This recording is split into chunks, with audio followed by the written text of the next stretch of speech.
The Daruvar Agreement was a document negotiated by Croatian and Republic of Serbian Krajina local authorities in the United Nations protected area for the SAO Western Slavonia, also known as Sector West, on the 18th of February 1993, during the Croatian War of Independence. The agreement provided for the improvement of water and electrical power supply, the return of refugees to their homes, and the opening of transport routes spanning Sector West and connecting Croatian Army-controlled areas near towns of Nova Gradiška and Novska. It also provided a framework for the further improvement of living conditions of the population both in the Croatian and RSK-controlled portions of Sector West. The agreement was named after Daruvar, the site of its signing. The Daruvar Agreement, mediated by the head of the United Nations Civil Affairs in Sector West, Gerard Fischer, was negotiated in secrecy. When the Central RSK authorities in NIN learned of the arrangement, the signatories on behalf of the RSK were sacked from their official posts and arrested. The agreement itself was labeled as treasonous by the Central RSK authorities.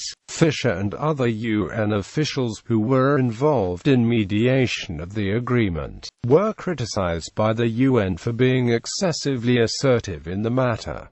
Fischer soon left the area. Background: in November, Croatia, Serbia and the Yugoslav People's Army agreed upon the advance plan, designed to halt combat operations in the Croatian War of Independence and allow the negotiation of a political settlement. Besides the ceasefire, the plan entailed protection of civilians in specific areas, designated as United Nations protected areas. And UN peacekeepers in Croatia, United Nations Protection Force. The ceasefire came into effect on the 3rd of January 1992. Shortly after the advance plan was accepted, the European Community announced its decision to grant diplomatic recognition to Croatia on the 15th of January 1992, while the Serbian JNA-held areas within Croatia were organized as the Republic of Serbian Krajina. Despite the Geneva Accord requiring an immediate withdrawal of JNA personnel and equipment from Croatia, the JNA stayed behind for 7 to 8 months. When its troops eventually pulled out, JNA left their equipment to the RSK. As a consequence of organizational problems and breaches of ceasefire, the UNPROFOR did not start to deploy until the 8th of March. The UNPROFOR took 2 months to fully assemble in the UNPAs. The UNPROFOR was tasked with demilitarization of the UNPA's ceasefire maintenance, monitoring of local police and creating conditions for return of internally displaced persons and refugees. Those comprised more than 300,000 Croats who were exiled from the RSK-controlled territory, and 20,000 Serbs who fled the areas of Western Slavonia captured by the Croatian Army in Operation SWAT 10, PAPUK 91 and Hurricane 91 in late 1991. A part of Western Slavonia, encompassing an area extending approximately 90 by 45 kilometers, was designated as the UNPA of Western Slavonia as Sector West by the peace plan. Unlike other UNPAs, the RSK controlled only a part of the area, approximately a third of the UNPA located in the south, centered on the town of Okučani. The RSK-held area included a section of the Zagreb-Belgrade motorway. The UNPROFOR deployed to Sector West thought the HV would attack the area to control the motorway. In response, the UNPROFOR developed Operation Backstop aimed at defending against the HV attack, assuming that its main axis would be aligned with the motorway. Cooperation schemes. Division of Sector West into Croatian and RSK-controlled areas fragmented the market for locally grown agricultural produce, and produce processing plants were rendered inaccessible to most farmers. Furthermore, the RSK-controlled area of Sector West suffered from severe shortage of fuel and electricity, while the Croatian-held Pakrac was cut off from water supply systems fed by springs in the RSK-held area to the south of the town. The situation led the head of the UN Civil Affairs in Sector West, Gerard Fischer, and Argentine General Carlos Maria Sabala, commanding officer of the UNPROFOR in Sector West, to propose a degree of cooperation between local authorities on both sides in the area. Their efforts resulted in a scheme where grain crops grown in the RSK-held part of Sector West were milled in the Croatian-controlled areas, and the supply of potable water to Pakrac was exchanged for electricity supplied from Croatia to the southern portion of Sector West. Fischer also obtained approval for the limited return of refugees from local authorities.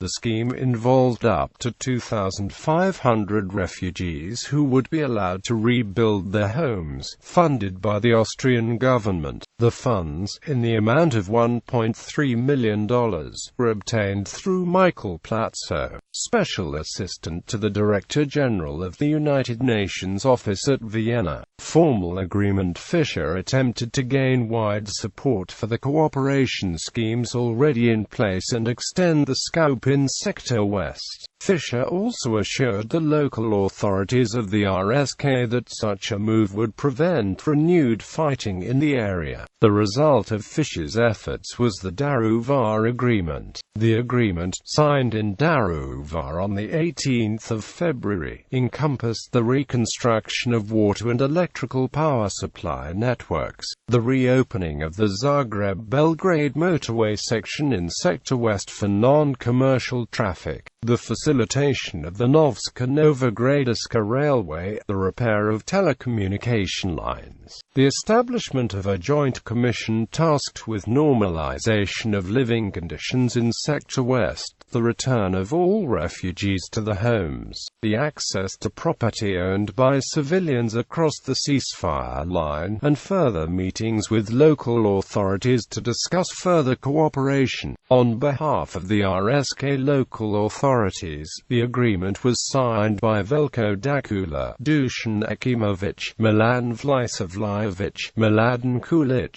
Thorda Lovric and Milan Radikovic.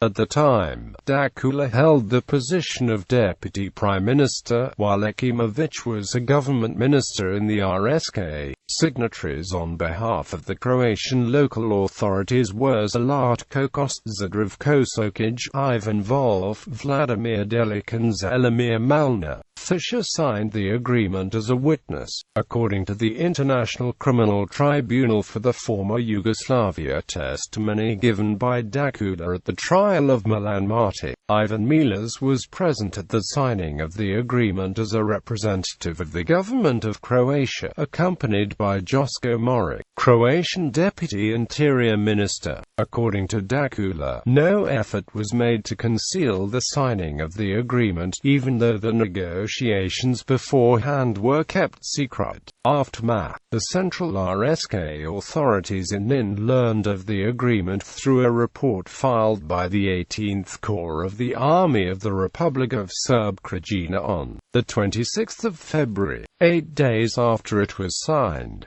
The main opposition to the agreement came from Milan Martic, the RSK Interior Minister. Leadership of the ruling Serb Democratic Party accused Dakula of handing the RSK territory to Croatia. The RSK leadership considered the Daruvar Agreement tantamount to admission of economic unfeasibility of the RSK and an act of treason. District Council of the RSK-controlled Western Slavonia condemned the agreement because it was enacted only in the Croatian language, and failed to note the existence of the RSK or its administrative divisions. Dakula and Ekimovic were sacked from the government positions, and from the positions of regional authority in the RSK-held Western Slavonia. The other three RSK signatories were dismissed from their official posts as well. At local elections held in May 1993 to fill the vacated posts. Dakula was elected to serve as the mayor of Pakrac municipality. On the 21st of September, Dakula and Ekimovic were arrested and taken to Nin prison and then to Glina while the investigation was in progress.